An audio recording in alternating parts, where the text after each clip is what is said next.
तो चलिए जी, आज ना आप सभी को फिजिक्स का ना दूसरा चैप्टर बताने वाले हैं, प्रकाश का अपवर्तन, ठीक है को ना? अगर पिछला वीडियो में प्रकाश के परावर्तन हम पढ़ा दिले बहुत अच्छा तरीका से, ठीक है? अगर ना देखला है ना तो जाके डिस्क्रिप्शन में को जाके देख लिया है तो प्लेलिस्ट बनल है, वहाँ पे जाके ना देख लीजिएगा पहला चैप्टर प्रकाश का परावर्तन। एक वीडियो समाप्त किए थे, तो आज भी एक वीडियो में पूरा का पूरा प्रकाश का जो है ना अपवर्तन समाप्त करे वाला है यो तक लास्ट में अंतिम तक बने रहिए, बहुत ही मजा आ जीतो। जिस प्रकार से प्रकाश का परावर्तन समझाए थे ना, ठीक उसी प्रकार से अब समझाएंगे प्रकाश का अपवर्तन। तो देखिए इस चैप्टर में प्रकाश के बारे में ज्यादा हम नहीं बताएंगे, क्योंकि प्रकाश के बारे में ना आपको पहला चैप्टर में बहुत अच्छा तरीके से बता चुके थे। अब अपवर्तन के बारे में बताएंगे, ठीक है? तो चला ना बता भाइयों, ध्यान समझिए, ठीक है? को ना देखा इन्ने समझे से पहले कुछ तो हम समझावे चाहिए, तो ध्यान समझिए है ना। ये सब मेन जरूरी है को ऑब्जेक्टिव में आई तो समझला ना। अच्छा मान लिया जाए यहाँ पे कोई जैसे कि बर्फ के सिल्ली है, ठीक है? ये हम बर्फ के सिल्ली ले लिए, ठीक है? ये बर्फ के सिल्ली, तो बर्फ के सिल्ली या काच होबा को सघन माध्यम, कौन माध्यम? देखा यहाँ पर हम नहीं लिख पाए वो काहे कि हमरा से लिखा में बड़ी दिक्कत होबा को, ठीक है ना? हम लिख दे सघन माध्यम। और हवा जो है ना को ना आपका विरल माध्यम हो, तो समझला ना ये को आपका विरल माध्यम, ध्यान समझिए। हम पूरा नहीं लिखे, आधा लिख देबो। तो देखा यहाँ पे अगर मान लिया जाए कि ये जो आपका अभिलंब है ना, अभिलंब जी, अब एने देखा एने से ई जब प्रकाश आ रहा, हाँ ठीक है ना? तो इसको वास्तव में जाना चाहिए ऐसे, लेकिन ऐसे नहीं जाकर ये थोड़ा सा देखिए अभिलंब है, अभिलंब नीचे कर देते हैं, है ना? ये अभिलंब है, रुकिए तो थोड़ा सा ये वाला प्रकाश नीचे मुड़ जाएगा, ठीक है? मतलब ये वाला प्रकाश जा रहा है, ये वाला जा रहा है ना, समझिएगा। तो जब प्रकाश एक माध्यम से दूसरी माध्यम में जाता है तो अपना मूल पथ से विचलित हो जाता है। देखिए इसको जाना चाहिए ई रास्ता से, लेकिन ई रास्ता से नहीं जाके थोड़ा सा ना, ये तो अभिलंब हो गया आपका, तो अभिलंब से थोड़ा सा अंदर हिल गया ना, मतलब अभिलंब की ओर मुड़ गया, तो उसे बोलेंगे प्रकाश का अपवर्तन। तो कहने का मतलब है ना कि जब प्रकाश एक माध्यम से दूसरी माध्यम में जाता है ना, तो अपना मूल पथ से भटक जाता है, इस घटना को क्या बोलेंगे? प्रकाश का अपवर्तन। अच्छा यहाँ पे देखिए फिर एक अभिलंब डाल देते हैं, अभिलंब है। अब प्रकाश सघन में ना है जी, अब सघन में विरल की ओर जाएगा, ठीक है? देखिए इसको जाना चाहिए ऐसे, वास्तव में ऐसे जाना चाहिए, लेकिन ऐसे नहीं जाकर थोड़ा सा ये मुड़ जाएगा, ऐसे करके मुड़ जाएगा, है ना?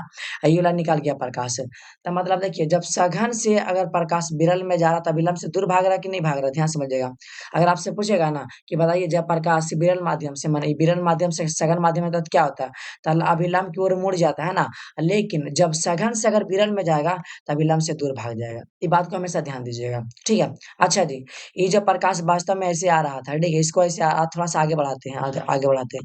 तो देखिए ये वाला प्रकाश है और ये वाला प्रकाश है ना, चलिए तो इन दोनों के बीच की जो लंबवत दूरी है ना, इसे क्या बोलेंगे? पार्श्विक विस्थापन बोलेंगे। तो पार्श्विक विस्थापन किसे कहेंगे? तो आने वाली किरण था ना जी, तो आपतित किरण, और ये निकलने वाली किरण निर्गत किरण। तो आपतित किरण और निर्गत किरण के बीच के लंबवत दूरी को क्या बोलेंगे? पार्श्विक विस्थापन। क्या बोलेंगे? इसे लिख लीजिएगा पार्श्विक विस्थापन, यहाँ पे नहीं लिखा पाता मेरे से, ठीक है? लेकिन आप लोग यहाँ पे लिख लीजिएगा पार्श्विक विस्थापन, ठीक है ना? किसे कहते हैं पार्श्विक विस्थापन? तो आपतित किरण और निर्गत किरण के बीच की जो लंबवत दूरी है उसे बोलेंगे पार्श्विक विस्थापन। तो इतना तो समझ में आ गलो ना कि हवा है विरल माध्यम, कांच या बर्फ की सिल्ली सघन माध्यम। तो प्रकाश का अपवर्तन किसे कहते हैं? तो जब प्रकाश एक माध्यम से अगर दूसरी माध्यम में जाता है तो अपना मूल पथ से विचलित हो जाता है ना, मतलब भटक जाता है, इसे बोलेंगे प्रकाश का अपवर्तन। और इसमें याद रखना है कि जब प्रकाश विरल से अगर सघन में जाएगा तो विलंब की ओर मुड़ जाएगा, लेकिन जब सघन से अगर विरल में जाएगा तो विलंब से दूर भाग जाएगा। ये बात को ध्यान दीजिएगा। अब पार्श्विक विस्थापन किसे कहते हैं? तो देखिए निर्गत किरण और सॉरी ये आपतित किरण है ना, आपतित किरण और निर्गत किरण के जो बीच की लंबवत दूरी है ना, उसे क्या बोलेंगे? पार्श्विक विस्थापन बोलेंगे। ये बात को हमेशा ध्यान दीजिएगा, ठीक है? चलिए जब इतना आप सभी को क्लियर हो गया है ना, तब तो ईज़ी हो गया जी, समझिएगा। अब जानते हैं प्रकाश के यहाँ पे आपको और समझाता हूँ, थोड़ा समझिएगा, रुकिए थोड़ा-सा। थोड़ा-सा आपको समझाने के लिए कोशिश करते हैं, इतना तो समझ गए होंगे आप।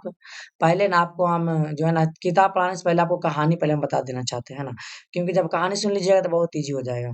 अच्छा मान लीजिए कोई समतल प्लेट है, यहाँ से प्रकाश आया है ना, चलिए यहाँ से फिर ये जो है लौट गया है ना, चलिए यहाँ पे फिर अभी हम डाल रहे हैं।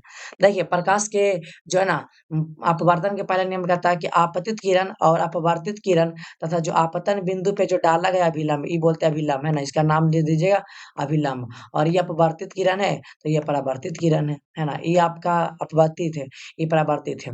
तो ध्यान दीजिएगा, तो आपतित किरण अपरावर्तित किरण, सॉरी ये आपतित हो, ठीक है ना, आपतित है। तो आपतित किरण, अपवर्तित किरण तथा जो आपतन बिंदु पे जो डाला गया अभिलंब है, दोनों एक ही समतल बिंदु में है कि नहीं है? दोनों नहीं बल्कि तीनों एक ही समतल बिंदु में है ना, तो ये बोलेंगे प्रकाश के परावर्तन का पहला नियम, प्रकाश के अपवर्तन का पहला नियम। और दूसरा नियम जो कहता है ना कि साइन आई बटा साइन आर, है ना, साइन आई बटा साइन आर, या ध्यान दीजिएगा, साइन आई बटा साइन आर हो गया, ये हो गया प्रकाश के अपवर्तन का दूसरा नियम। और प्रकाश के अपवर्तन के दूसरे नियम को ही बोलते हैं स्नेल का नियम। ये बात को हमेशा ध्यान दीजिएगा, प्रकाश के अपवर्तन के दूसरे नियम को ही बोलते हैं स्नेल का नियम।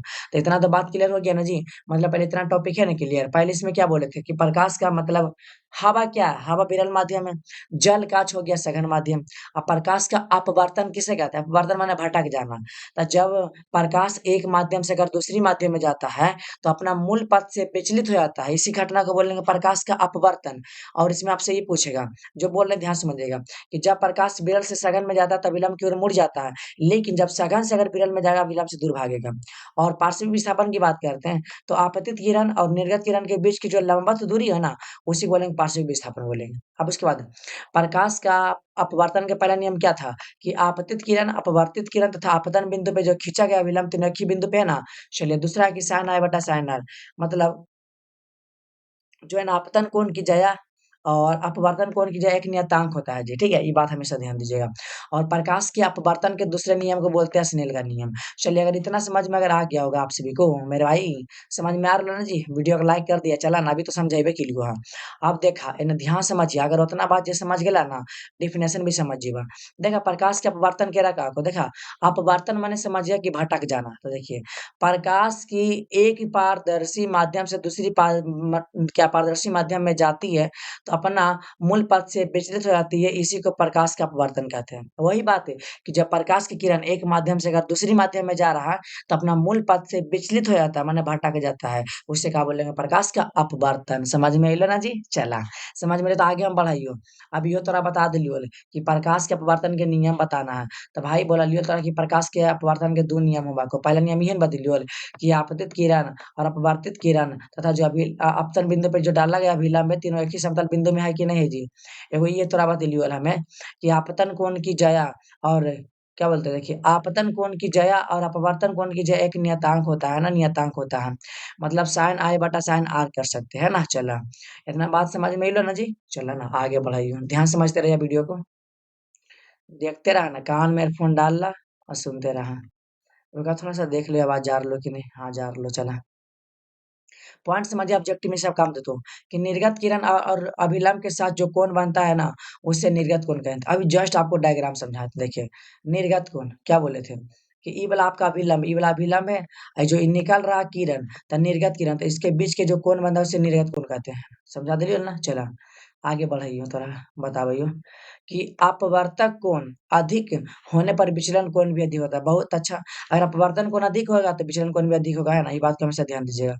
अब देखिए प्रकाश के अपवर्तन के कारण कुछ घटना होता है, देखिए जैसे कि जल में रखी छड़ी का टेढ़ी मेढ़ी प्रतीत होना, जैसे कि ये बाल्टी है, बाल्टी में पानी ले लीजिए और वो डंडा ऐसे टेढ़ा करके रख दीजिएगा, वो तो टेढ़ी मेढ़ी देखिएगा ये डंडा, है ना, तो प्रकाश के अपवर्तन कारण ही होता है। उसके बाद जल में रखे सिक्के का उभरा हुआ प्रतीत होना, जल में सिक्का रख दीजिए वो उठा हुआ लगेगा। उसके बाद जल की गहराई कम मालूम पड़ता है, जैसे कि आप लोग देखते हो कि लगता है ना कि गड्ढा कम है, लेकिन ओकरा में गोलबा डालबा ना जी तो बड़ी गड्ढा रहता, देखे में कम लगे, काहे? प्रकाश के अपवर्तन के कारण, इहो ध्यान दिहा। अब आगे बताइयो ना, इस ऑब्जेक्टिव काम देतो कि वायुमंडलीय अपवर्तन के कारण तारे टिमटिमाते नजर आता है। काहे के मतलब जब गर्मी के समय, अभी गर्मी के समय को ना जी, तो गर्मी के समय में छतवा पर सुतबा तो देखबा ऊपर जे भगवान नहीं तारा बादल जी, तो टमटमाइतो नजर अइतो, माने टिमटिमाइते, तो कैसे? वायुमंडलीय अपवर्तन के कारण। तो पूछतो कि तारे का टिमटिमाना किसके कारण होता है? तो अपवर्तन के कारण, मार के आना अपवर्तन के कारण। अब आगे बताइयो कि प्रकीर्णन के कारण ही ना आकाश का रंग नीला दिखता है। पूछतो ना कि आकाश का रंग नीला किसके कारण दिखता है? तो मार के आना प्रकीर्णन के कारण, है ना। चलिए अब उसके बाद अपवर्तन के दूसरे नियम को ही बोलते हैं स्नेल का नियम। ई तो दुख बता दिलियो तोरा हमें, है ना, बता दिलियो ना जी। चला अब बोल रही हूँ कि भिन्न-भिन्न माने वही अलग-अलग माध्यमों में प्रकाश की चाल अलग-अलग। बहुत अच्छा, जब हवा है तो हवा में प्रकाश की चाल अलग, जल में अलग, द्रव में अलग, सब में अलग रहता है प्रकाश की चाल। अच्छा अगला देखा कि जिस माध्यम में प्रकाश की गति ज़्यादा होता है उसे विरल माध्यम कहते हैं। बोले थे ना कि जहाँ पे ज़्यादा रहेगा हवा, है ना? वहाँ पे प्रकाश की चाल ज़्यादा है ना जी, तो विरल माध्यम। अब देखिए जिस माध्यम में प्रकाश की चाल कम होती है उसे सघन माध्यम बोलते हैं। जस्ट आपको बता दिए थे ऊपर, उसके बाद कि प्रकाश की किरण विरल से सघन माध्यम की ओर चलती है तो अपवर्तन के बाद अभिलंब की ओर मुड़ जाती है। बोले थे कि जब विरल से सघन में जाता अभिलंब की ओर मुड़ेगा, ऊपर आपको बता चुके थे। और जब प्रकाश की किरण सघन माध्यम से अगर विरल माध्यम में जाएगा ना, तो अपवर्तन के बाद अभिलंब से दूर भागेगा। ऊपर देख लीजिएगा दूर भाग रहा था, उसके बाद जब कोई प्रकाश की किरण दो माध्यमों को अलग करने वाली सतह पर लंबवत पड़ दिया ना, तो वह बिना मुड़े सीधे निकल जाती है। वो मतलब मुड़ा था नहीं ना, निकल गया था। अब ये बात को ध्यान दीजिएगा कि प्रकाश देखिए निर्वात बोले, शून्य बोले या तो मुक्त आकाश बोले, वहाँ पे प्रकाश की चाल अधिक होता है लेकिन कितना 3 लाख किलोमीटर प्रति सेकंड। अगर इसके जो है मीटर प्रति सेकंड में करते हैं तो 3 गुना 10 पर पावर 8 याद रखिएगा 10 पर पावर 8 10 पावर 8 मीटर प्रति सेकंड। अगर मीटर प्रति सेकंड में लेके चलते हैं तो इतना हो जाएगा, लेकिन किलोमीटर में चलेंगे तो उतना हो जाएगा, है ना? 3 लाख किलोमीटर प्रति सेकंड। लेकिन अगर मीटर प्रति सेकंड में चलते हैं तो 3 गुना 10 पावर 8 मीटर प्रति सेकंड। ये बात को हमेशा ध्यान दीजिएगा। अब जल में प्रकाश की चाल कितना होगा? 2,25,000 किलोमीटर प्रति सेकंड। उसके बाद कांच में प्रकाश की चाल होता है आपका डायरेक्ट 2 लाख होता है ना किलोमीटर प्रति सेकंड। अब देखिए वायु की अपेक्षा पानी प्रकाशता सघन माध्यम है। पानी क्या है भाई? सघन माध्यम है ना, बोले थे ना। अब पानी के अपेक्षा वायु प्रकाशता विरल माध्यम है। सही बात है कि वायु विरल माध्यम, पानी सघन माध्यम। अच्छा, उसके बाद अपवर्तन देखिए अगर आप लोग इतना पढ़ लेबा न जी, अगर इतना पढ़ लेबा तो एको गो टॉपिक नहीं छोड़तो। परीक्षा में तो छोड़ा एरा सही बाहर अइबे नहीं करतो। सब ये सब रहतो। अपवर्तनांक के रखा ध्यान समझिए कि शून्य में प्रकाश की चाल, शून्य माने जहाँ कुछ ना है और उस माध्यम में प्रकाश की चाल के अनुपात को बोलेंगे अपवर्तनांक, बात खत्म, है ना?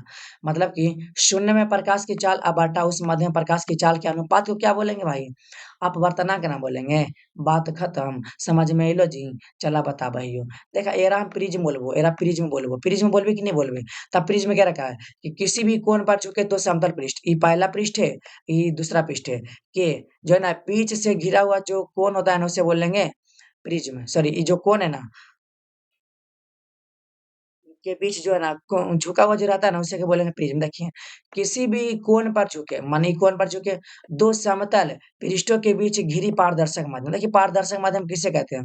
तो जिससे प्रकाश आर पार हो जाता है, तो इससे प्रकाश हो जाएगा आर पार जाएगा श्वेत प्रकाश, इनमें से निकलेगा 7 रंग, है ना? आपको आगे बताएंगे। लेकिन प्रिज्म समझना कि किसी भी कोण पर झुके दो समतल पृष्ठों के बीच जो है ना घिरी पारदर्शक माध्यम, यही ना बोले थे कि किसी कोण पर ये दो गो कोण है ना, ये कोण पर दुगो समतल प्लेट घिरा हुआ है ना, तो इसी को प्रिज्म बोलेंगे कि नहीं बोलेंगे? उसके बाद देखिए प्रकाश का आगमन क्या गमन आवागमन प्रिज्म के जिन दो फलकों से होता है ना उन्हें अपवर्तक पृष्ठ कहते हैं। अपवर्तक पृष्ठ माने ये बगल वाला, ये वाला हो गया और ये वाला होगा बगल वाला। उसके बाद अब देखिए प्रिज्म इस प्रकार से आपसे बनेगा, ये ऐसे बनेगा प्रिज्म, है ना? ऐसे बनेगा, है ना? देखिए आपको बना के हम दिखाते हैं प्रिज्म। प्रिज्म कैसा तो से घिरा होता है? देखिए एगो, दूगो, तीन गो, 4 गो, 5 गो, है ना? तो वही ना कि प्रिज्म 5 सतहों से घिरा होता है, ऑब्जेक्टिव में आएगा। उसके बाद प्रिज्म का अपवर्तक कोण अधिक होने पे विचलन कोण भी अधिक होता है। ये बात हमेशा ध्यान दीजिएगा जी। अगला प्रकाश का वर्ण विक्षेपण प्राप्त करने के लिए प्रिज्म का उपयोग करते हैं। देखिए वर्ण विक्षेपण माने रंग का टूटना। अगर रंग को अगर तोड़ के प्राप्त करना है तो प्रिज्म का उपयोग कीजिएगा। श्वेत प्रकाश जाएगा 7 रंगों में टूट जाएगा, है ना? चलिए उसके बाद प्रिज्म श्वेत प्रकाश को 7 रंगों में विभक्त कर देता है, माने तोड़ देता है। जस्ट आपको बोले थे। अब अगला है लेंस। लेंस आँख में लेंस इस प्रकार का रहता है, इस प्रकार के, है ना? चलिए तो लेंस पारदर्शक पदार्थ का वह टुकड़ा है जो 2 निश्चित ज्यामितीय सतहों से घिरा होता है। तो भाई लेंस इस प्रकार से था ना, ऐसे करके और ऐसे करके। देखिए ये आपका लेंस हो गया, ठीक है? तो लेंस किसे कहते हैं? तो लेंस पारदर्शक पदार्थ का वह टुकड़ा है जो 2 निश्चित ज्यामितीय सतहों से घिरा होता है, उसे लेंस कहते हैं। इतना बात क्लियर है? अच्छा, अब उसके बाद है लेंस। लेंस 2 प्रकार के, उत्तल लेंस और अवतल लेंस। अब देखिए ईबी जो आपका होता है 3 प्रकार का होता है ना, और ईबी जो है ना आपका होता है 3 प्रकार की। बात को हमेशा ध्यान दीजिएगा। अब कौन-कौन होता है? चलिए आपको पहले हम उत्तल लेंस के बताते हैं। वैसे परीक्षा में नहीं आता है लेकिन आपको बता देना है ना? तो देखिए प्रत्येक लेंस 3 प्रकार के होता है। सबसे पहले उत्तल है। अभी जो है ना उभयोत्तल हो गया, ये समतलोत्तल हो गया, ये अवतलोत्तल हो गया। ये हो गया 3 प्रकार के। उसके बाद ये आप देखिए, ये देखिए ये उत्तल और ये अवतल देखिए, है ना? उभयबत्तल हो गया, समतलबत्तल हो गया, उतलाबत्तल हो गया। ऐसा-ऐसा नाम है जी, हम कौची बोलियो, पढ़ी नहीं तो। चला, अब हम थोड़ा समझावइयो, ध्यान समझिए कि आखिर एक पॉइंटवा समझिए। उत्तल लेंस की विशेषता। अब उत्तल लेंस क्या रखा है पता है को ना? उत्तल लेंस देखा, उत्तल लेंस ऐसे रहा को, ऐसे देखा, ऐसे रहा तो, ऐसे रहा तो उत्तल लेंस। तो देखा किनारों की अपेक्षा बीच में मोटा है कि नहीं है जी? अवतल लेंस ऐसे रहा तो, अवतल लेंस ऐसे है ना, अवतल लेंस ऐसे रहेगा, यहाँ पे नहीं बन रहा लेकिन बता देते हैं। तो किनारों की अपेक्षा बीच में मोटा है कि नहीं है? उत्तल लेंस किनारों की अपेक्षा बीच में मोटा, लेकिन अवतल लेंस किनारों की अपेक्षा बीच में पतला होता है ना। उसके बाद देखिए बता देते हैं, इसे अभिसारी लेंस कहते हैं। बोलिएगा भैया आखिर हम एकरा अभिसारी लेंस कैसे का पूरा डिटेल से समझावा। चला बता भैया तो राह में, चला बता भैया, ध्यान से समझिए। जैसे कि मान लिया जाए ये आपका उत्तल लेंस है ना, बढ़िया समझिएगा, उत्तल लेंस है। अच्छा, यहाँ पे हो गया प्रकाशीय केंद्र, हो गया ना, प्रधान अक्ष। अच्छा जी, यहाँ पे प्रकाश जाएगा है ना, तो यहाँ पर एक क्या बोलते हैं, डाल देते हैं विलोम वगैरह, चलिए है ना। यहाँ पे प्रकाश गया तो ये वाला इधर मुड़ जाएगा है ना। अगर मान लिया जाए एजा पर ही प्रकाश गया तो ये वाला फिर मुड़ जाएगा इनने। अच्छा जी, अगर मान लिया प्रकाश यहाँ पे गया है ना, तो ये मुड़ गया नीचे। अच्छा, फिर प्रकाश यहाँ पे गया तो ये मुड़ गया नीचे है ना, मतलब एक के बिंदु पे मिल रहा। तब बोलिएगा अच्छे कि उत्तल लेंस को अभिसारी लेंस क्यों कहते हैं? क्योंकि यह किरणों को एक जगह अपसरित कर देता है, माने यह किरणों को एक जगह मिला देता है, इसलिए इसे अभिसारी लेंस कहते हैं। अब देखिए, अब बात कर लेते हैं उत्तल लेंस के बारे में, समझे है ना। उत्तल लेंस, चलिए उत्तल लेंस आपका इस प्रकार से रहेगा है ना, उत्तल लेंस, चलिए है ना, उत्तल लेंस है। अब ये हो गया आपका प्रधान अक्ष है ना। आप जैसे ही यहाँ पे प्रकाश आएगा जी, तो ये वाला इधर चला जाएगा है ना। अब यहाँ पे प्रकाश आ गया तो ये वाला इधर चला जाएगा। अच्छा, मान लिया जाए अगर प्रकाश यहाँ पे पड़ा तो फिर इधर चला जाएगा। अच्छा, प्रकाश फिर यहाँ पे पड़ रहा है, ठीक है, तो इधर चला जाएगा। तो यह मतलब ना अवतल लेंस किरणों को अपसरित कर देता है, अपसरित माने अलग अलग दिशा में फैला देता है, लेकिन उत्तल लेंस किरणों का विसरित कर देता है, माने एक जगह मिला देता है। और उत्तल लेंस जानते हैं किनारे के अपेक्षा बीच में मोटा होता है, और अवतल लेंस किनारे के अपेक्षा बीच में पतला होता है। ठीक है, चलो इतना बात समझ गेला। चलो बताओ, ध्यान से समझिए। तो ये किरणों का अभिसरित कर देता है, अभिसारी कर देता है ना, अभिसारी लेंस कहते हैं। तब बोलेगा उत्तल लेंस को अभिसारी लेंस क्यों कहते हैं? क्योंकि यह किरणों को एक जगह इकट्ठा कर देता है। अब उसके बाद यह लेंस किनारे की अपेक्षा बीच में मोटा होता है, सही बात है जी। देखिए किनारे में भले पतला है, किनारे में भले पतला है, लेकिन बीच में मोटा है कि नहीं है। उसके बाद यह किरणों को अभिसरित कर देता है, अभी जस्ट बोला अभिसरित माने क्या होता है, एक जगह मिला देता है। उसके बाद इसकी फोकस दूरी धनात्मक होती है, ध्यान दीजिएगा, इसकी फोकस दूरी क्या होती है, धनात्मक होती है। उसके बाद या ना सीधा और उल्टा दोनों प्रतिबिंब बनाता है ना, उल्टा और सीधा दोनों बनाता है कौन? उत्तल लेंस। उसके बाद अब उत्तल लेंस का आप जानते कहाँ करते हैं? सरल सूक्ष्मदर्शी में, यंत्र और फोटोग्राफी कैमरा में करते हैं उत्तल लेंस का प्रयोग, है ना। उसके बाद अब अवतल लेंस उसी का उल्टा कर दीजिएगा, यह किरणों को इसे अपसारी लेंस भी कहते हैं क्योंकि अलग अलग कर देता है। यह लेंस किनारे के अपेक्षा बीच में पतला होता है, जस्ट आपको बोले थे। यह किरणों का अपसरित करता है, ये भी बताए थे। उसकी फोकस दूरी क्या था? धनात्मक, तो इसकी फोकस दूरी ऋणात्मक। तो वो जो प्रतिबिंब बनाना था उल्टा सीधा दोनों, लेकिन ये बनाएगा सिर्फ सीधा बनाएगा। इतना बात क्लियर है? अब चलिए, अब ना आपको ये सब थोड़ा सा पॉइंट हम छोड़ देते हैं, ये सब आपको हम नहीं बताएंगे। जो लोग मेंबरशिप में ज्वाइन रहेंगे ना, बस उन्हीं को ये वाला वीडियो मिल पाएगा, आपको पूरा क्लास यहाँ पे नहीं होगा। ठीक है, चलिए। जी हो एने देखा ना, समझ में आ रहा ना। अब देखा, अब बोलतो ना कि उत्तल लेंस का फोकस बिंदु किसे कहते हैं? तो वही बात है। देखिए, जब प्रकाश की समांतर किरणें उत्तल लेंस पर आ पड़ती है तब वे मुख्य अक्ष के एक बिंदु पर इकट्ठा हो जाता है। अभी ना बोले थे कि इकट्ठा हो जाता है, तो इस बिंदु को फोकस बिंदु कहते हैं। इतना समझ गए लो ना जी। अब अवतल लेंस की फोकस दूनी तो जो है ना, क्या बोलते हैं ना कि समांतर पश्चात एक बिंदु से निकलती हुई प्रतीत होती है ना, प्रतीत होती है, लेकिन एक बिंदु पे मिलती नहीं है, उसी को बोलेंगे, है ना। चला सब टॉपिक है ना, पढ़ी वो तो रहा में मेंबरशिप में ज्वाइन हो जाइए, ये सब छोड़ा पहले। थोड़ा सा ये वाला याद रखिएगा, लेंस सूत्र है ना, लेंस सूत्र ये वाला याद रखना है, लेंस सूत्र है ना। और दर्पण सूत्र में यहाँ पे प्लस कर दीजिएगा, दोनों बात ध्यान दीजिए। आवर्धन बताते हैं, आवर्धन देखिए आवर्धन क्या है? प्रतिबिंब की ऊंचाई और वस्तु की ऊंचाई के अनुपात को आवर्धन कहते हैं, है ना। देखिए ऊंचाई से ऊंचाई खत्म हो जाए, कोई मात्रक नहीं बचेगा, तो आवर्धन का ऐसा मात्रक होबे नहीं करता, ये बात हमेशा ध्यान दीजिएगा। लेंस की क्षमता किसे कहते हैं? तो किसी लेंस द्वारा प्रकाश की किरणों को इकट्ठा करने या फिर फैलाने की मात्रा को उसकी जो क्षमता के रूप में व्यक्त करते हैं। माने लेंस की क्षमता क्या करते हैं? तो वह प्रकाश की किरण को इकट्ठा भी कर देता है, फैला भी देता है, उसे बोलेंगे लेंस की क्षमता। अब पार्श्विक विस्थापन आपको हम जस्ट ऊपर बता चुके थे। कि क्या बोले थे? अपवर्तन में आपतित किरण और निर्गत किरण के बीच की लंबवत दूरी को पार्श्विक विस्थापन कहते हैं। ऊपर जस्ट आपको हम बताए थे। इसी प्रकार से डायग्राम आपको हम बना के दिखाए थे। है ना जी? इसी प्रकार से बताए थे। चलिए, सब टॉपिक यहाँ पे थोड़ी तरह पढ़ा दूँगा मैं। मेंबरशिप में जॉइन हो जिए। देखा, लेंस की क्षमता का ऐसा मात्रक बदलिए डायप्टर होगा लेंस। उसके बाद 1 मीटर फोकस दूरी वाले लेंस की शक्ति हमेशा 1 डायप्टर होता है। ये भी बता दीजिए कि उत्तल लेंस की फोकस दूरी धनात्मक होगा है और इसलिए इसकी क्षमता भी धनात्मक होती है। लेकिन अवतल लेंस में क्या होता है, उल्टा हो जाता है ना, ऋणात्मक है, तो ये भी ऋणात्मक क्षमता। तो समझ ला ना, इस तो हर चैप्टर खत्म हो गया। प्रकाश के अपवर्तन बोला, बहुत कम टॉपिक है। हाँ, इतनी है, कुछ ज्यादा काहे पढ़ावा, है ना। देखिए, अगर इतना पढ़ लेते ना, एकरा से बाहर आपके एग्जाम में एको को नहीं आएगा, है ना। अब बाकी अगर बात रह गई ऑब्जेक्टिव का, तो ऑब्जेक्टिव का इस पर जो स्पेशल वीडियो लाएंगे, टेंशन काहे ले रहे हैं। और जो इस सब नहीं पढ़ाए हैं, जो लोग मेंबरशिप में ज्वाइन हो जाएंगे ना, उसको पढ़ा देंगे, है ना। चलिए, ये वाला तो हो चुका है आपका। चलिए, ये उत्तल लेंस अवतल लेंस की डिफिनेशन बता दिए, परिभाषा भी बता दी, अंतर भी बता दिए, है ना। और लेंस भी किसे कहते हैं, जो पारदर्शक माध्यम माने घिरा हुआ रहता है ना। उसके बाद प्रिज्म कैसे धातु से घिरा होता है, पास धातु से घिरा होता है। ये सब बात हमेशा ध्यान दीजिएगा, प्रिज्म किसे कहते हैं, है ना। चलिए, अब वर्तनांक किसे कहते हैं, प्रकाश की चाल कितना है, ठीक है ना। चलिए, ये तो इतना हो गया। चलिए, थोड़ा सा हम आगे बढ़ते हैं, रुकिएगा। थोड़ा-सा लेट खुल रहा है जी वेबसाइट वगैरह। हाँ, चलिए, है ना। अगर आप लोग तबाही बैच से सब्सक्राइब नहीं किए ना, कर लीजिएगा, क्योंकि एकदम खतरनाक ट्रिक्स आपको बताते हैं, 5G ट्रिक से। ऑल सब्जेक्ट पढ़ाते हैं फ्री में भाई, है ना। फ्री में, आपको कहीं भी ट्यूशन वगैरह नहीं जाना, है ना।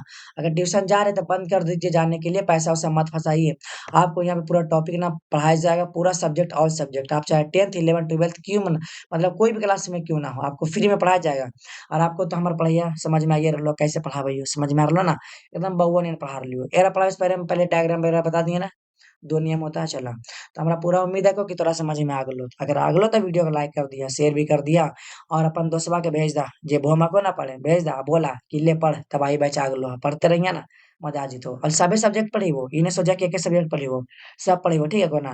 प्ले लिस्ट बना लो, जाके प्ले लिस्ट में तड़ातड़ चेक कीजिए, वीडियो कब देखते जाइए। एक वीडियो में एक चैप्टर खत्म। इससे पहले केमिस्ट्री पढ़ा चुके हैं, एक चैप्टर। फिजिक्स भी एक चैप्टर हो गया है। अभी आज का दिन दूसरा चैप्टर है। और आप लोग ना डेली आइएगा 7 बजे, शाम 7 बजे क्लास चलता है ना, 10th वाला। और बात करते हैं, 10th वाला तो 7 बजे चलता है, लेकिन 12th वाला ना आपका 8 बजे चलता है, ठीक है। चलिए, अगर पीडीएफ नोट्स वगैरह लेना है ना, तो डिस्क्रिप्शन में आपको नंबर मिल जाएगा मेरा, वहाँ पे मैसेज करके ले लीजिएगा, फ्री में आपको दे देंगे। 1 रुपया नहीं लेबो, समझ ला ना। कम से कम चैनल को सब्सक्राइब कर दिया, वीडियो को लाइक कर दिया, अगर मन कर तो तब, नहीं तो छोड़ दिया, समझ ला ना। चलो, तब क्लास को बंद कर रही।